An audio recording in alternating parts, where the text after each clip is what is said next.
So having a psychology background, I studied a lot of evolutionary psychology, and that kind of points to how our ancestors came to be. And what's really fascinating is the fact that before we had language, we had self-expression. So imagine your ancestors, cavemen, cavewomen, huddled up in a small tribe, but they couldn't speak, they couldn't communicate.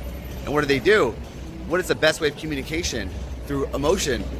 And they would gather around the fire and dance. And life back then was very uncertain. There was no science, no facts, but also very scary.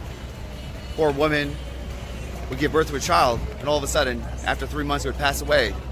A guy would catch a cold, and there's no antibiotics. He would die. So the world was very harsh and very unforgiving. At the same time, you lived in the threat of other people invading and killing you. So people would gather around the fire and dance and express themselves, because with language they couldn't express through words, through the emotion, but through movement.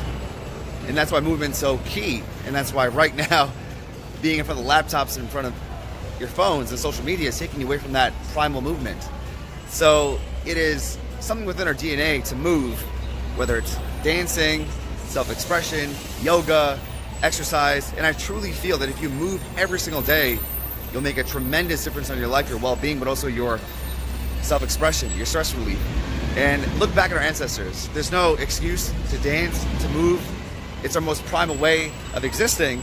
And at the same time, allow yourself to tap into what has helped your ancestors survive, replicate, and create civilization.